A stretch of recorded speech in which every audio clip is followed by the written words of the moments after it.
Solat menurut bahasa memiliki makna doa, sementara menurut istilah, pengertian solat adalah ibadah yang terdiri atas beberapa ucapan atau doa dan perbuatan tertentu, diawali dengan takbiratul ihram dan diakhiri mengucap salam, serta dikerjakan dengan syarat tertentu.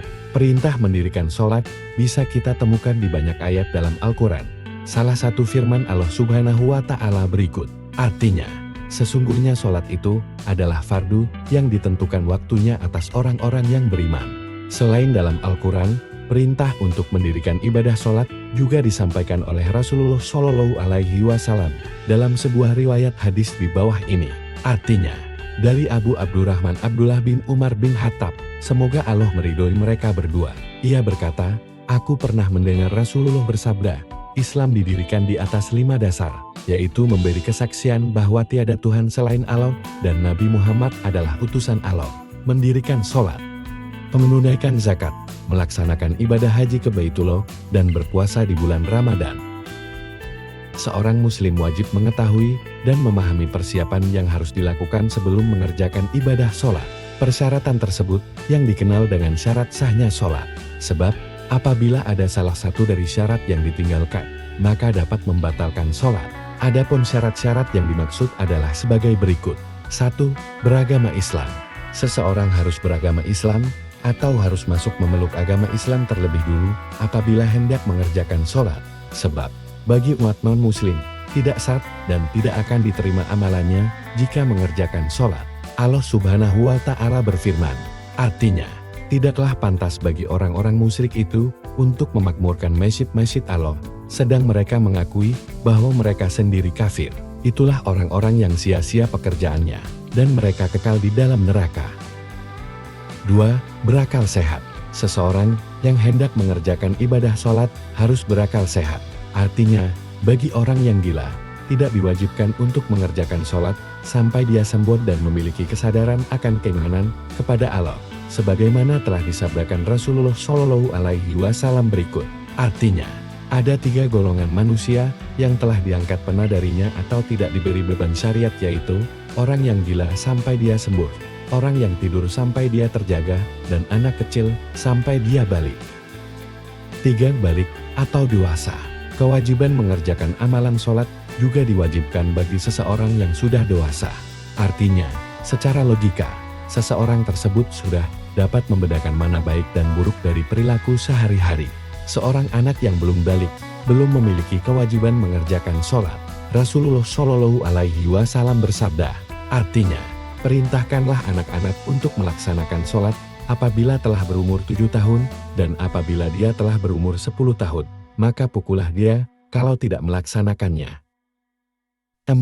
Suci dari hadas. Hadas adalah sebuah keadaan atau kondisi di mana seseorang diharuskan bersuci. Sebab tanpa bersuci, terlebih dulu segala ibadah dianggap tidak sah. Keadaan yang dimaksud adalah keadaan-keadaan yang digambarkan di dalam Al-Quran dan As-Sunnah. Hadas kecil adalah keadaan di mana belum suci, dan untuk mensucikannya adalah dengan berwudu. Sementara, hadas besar adalah suatu keadaan yang disebabkan belum mandi dari junub. Allah Subhanahu wa Ta'ala berfirman, artinya, hai orang-orang yang beriman, apabila kamu hendak mengerjakan sholat, maka basuhlah mukamu dan tanganmu sampai dengan siku, dan sapulah kepalamu, dan basuh kakimu sampai dengan kedua mata kaki. Dan jika kamu junub maka mandilah. Kemudian, berwudu juga merupakan kewajiban sebelum mengerjakan sholat. Dalam hadis Abu Hurairah radhiyallahu anhu, Rasulullah Shallallahu Alaihi Wasallam bersabda, artinya, tidak diterima sholat orang yang hadas sebelum dia berwudu. 5. Suci dari najis. Jika hadas berupa suatu keadaan, maka najis berupa benda atau zat. Sehingga, sebelum mengerjakan sholat, seseorang wajib membersihkan diri dari kotoran anggota badan, pakaian, dan tempat untuk sholat. Berwudu merupakan sarana membersihkan anggota badan sebelum melaksanakan sholat. Sedangkan dalil tentang keharusan sucinya tempat sholat yaitu, artinya, telah berdiri seorang laki-laki dusun kemudian dia kencing di masjid Rasulullah Shallallahu Alaihi Wasallam, sehingga orang-orang ramai berdiri untuk memukulinya. Maka bersabdalah Rasulullah Shallallahu Alaihi Wasallam, biarkanlah dia dan tuangkanlah di tempat kencingnya itu 1 timba air. Sesungguhnya kamu diutus dengan membawa kemudahan dan tidak diutus dengan membawa kesulitan. 6. 6. Telah masuk waktu untuk sholat. Sholat ditunaikan harus tepat pada waktunya, artinya tidak sah sholat seorang hamba yang dikerjakan tidak pada saatnya. Sebagaimana firman Allah berikut, artinya, sesungguhnya sholat itu adalah fardu yang ditentukan waktunya atas orang-orang yang beriman. Dari ayat di atas, dapat dipahami bahwa salah satu syarat sahnya untuk sholat adalah mengetahui waktu masuknya sholat. Waktu untuk mengerjakan sholat fardu telah dibedakan pada jam-jam atau waktu-waktu tertentu. Waktu pelaksanaan sholat subuh, berdasarkan hadis Abdullah bin Amr radhiyallahu anhu disebutkan, artinya, waktu sholat subuh adalah sejak terbit fajar selama matahari belum terbit. Fajar secara bahasa berarti cahaya putih. Maka dari itu, sholat subuh disebut juga sebagai sholat fajar dan sholat goldah.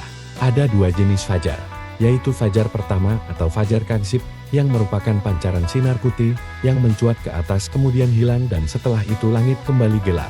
Kemudian kedua, fajar sodik yang merupakan cahaya putih yang memanjang di arah ufuk. Cahaya ini akan terus-menerus menjadi lebih terang hingga terbit matahari. Awal waktu sholat subuh disepakati sebagian besar ulama, dimulai sejak terbitnya fajar kedua atau fajar sodik. Kemudian, akhir waktu sholat fajar ditandai dengan terbitnya matahari.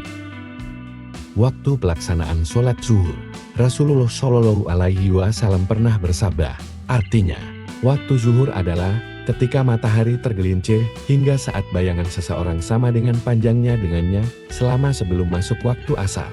Secara bahasa, zuhur berarti waktu zawal, yaitu waktu tergelincirnya matahari, atau waktu matahari bergeser dari tengah-tengah langit menuju arah tenggelamnya atau barat. Awal waktu zuhur adalah ketika matahari telah bergeser dari tengah langit menuju arah tenggelamnya atau barat. Sedangkan akhir waktu sholat zuhur, berdasar pendapat jumhur atau mayoritas ulama, adalah hingga panjang bayang-bayang seseorang sama dengan tingginya atau telah memasuki waktu asar. Waktu pelaksanaan sholat asar, dalam sebuah hadis, Abdullah bin Amr radhiyallahu anhu pernah berkata, artinya, waktu sholat asar sebelum matahari menguning. Asar secara bahasa diartikan sebagai waktu sore hingga matahari memerah, yaitu akhir waktu dalam sehari. Mengawali sholat asar bisa dimulai sejak selesainya atau sudah keluar waktu sholat zuhur, yaitu ketika bayangan sesuatu telah sama tinggi suatu benda. Waktu sholat asar berakhir ketika matahari menguning atau bayangan sesuatu telah 2 kali lebih panjang dari wujud aslinya. Pada saat tersebut telah dekat waktu menguningnya matahari. Selain itu, disunahkan untuk menyegerakan sholat asar, sebagaimana diriwayatkan dalam hadis Nabi Shallallahu Alaihi Wasallam dari sahabat Anas bin Malik radhiyallahu anhu bahwa Rasulullah Shallallahu Alaihi Wasallam sering melaksanakan sholat asar ketika matahari masih tinggi. Waktu pelaksanaan sholat maghrib, dalam sebuah hadis, Abdullah bin Amr radhiyallahu anhu yang diriwayatkan oleh Muslim pernah berkata, artinya, waktu sholat maghrib adalah selama mega merah belum hilang. Secara bahasa maghrib berarti waktu dan arah tempat tenggelamnya matahari. Jadi, sholat maghrib adalah sholat yang dilaksanakan pada waktu tenggelamnya matahari. Waktu sholat maghrib dimulai sejak terbenamnya matahari hingga terbenamnya mega merah. Disunahkan juga untuk mengutamakan pelaksanaan sholat maghrib pada awal waktu sholat. Sedangkan akhir waktu maghrib adalah ketika telah hilang sinar merah ketika matahari tenggelam. Waktu pelaksanaan sholat isya. Waktu sholat isya adalah hingga pertengahan malam, sebagaimana disebutkan dalam hadis Abdullah bin Umar radhiyallahu anhu berikut. Artinya, waktu sholat isya ialah hingga pertengahan malam. Para ulama sepakat bahwa awal waktu sholat isya adalah jika telah hilang sinar merah di langit. Dengan kata lain, waktu isya dimulai sejak terbenamnya mega merah hingga pertengahan malam. Sedangkan akhir waktu sholat isya adalah ketika terbit fajar sodik. 7. Menutup aurat. Menutup aurat saat hendak mengerjakan sholat diperintahkan dalam Al-Quran, sebagaimana firman Allah Subhanahu wa Ta'ala berikut. Artinya, wahai anak Adam, pakailah pakaianmu yang indah di setiap memasuki masjid, makan dan minumlah, dan janganlah berlebih-lebihan. Sesungguhnya Allah tidak menyukai orang-orang yang berlebih-lebihan. Para ulama sepakat bahwa menutup aurat adalah merupakan syarat sahnya sholat, dan barang siapa sholat tanpa menutup aurat, sedangkan ia mampu untuk menutupinya, maka sholatnya tidak sah. Kategori aurat bagi laki-laki adalah antara pusar hingga lutut. Sedangkan aurat bagi perempuan adalah seluruh tubuh kecuali raut muka dan telapak tangan. 8. Mengucap niat. Niat merupakan hal utama dalam menjalankan setiap amalan dalam agama Islam. Sebab, pahala suatu amalan tergantung pada niatnya. Bukan hanya dalam hal ibadah sholat. Dalam melakukan ibadah yang lain, seorang muslim diperintahkan untuk berniat sebelumnya. Umar bin Khattab radhiyallahu anhu dia berkata, "Aku mendengar Rasulullah Shallallahu alaihi wasallam bersabda," artinya, sesungguhnya segala amal perbuatan itu tergantung niatnya, dan sesungguhnya setiap orang akan mendapatkan balasan sesuai dengan niatnya. Orang yang menunaikan sholat tanpa niat, sholatnya dianggap batal atau tidak sah. Niat untuk menjalankan sholat bisa diucapkan secara lisan ataupun di dalam hati, dan dilakukan secara ikhlas hanya untuk mengharap ridho Allah semata. 9. Menghadap kiblat. Menghadap kiblat adalah syarat yang harus dilakukan ketika hendak mendirikan sholat. Hal tersebut sesuai dengan firman Allah Subhanahu wa Ta'ala.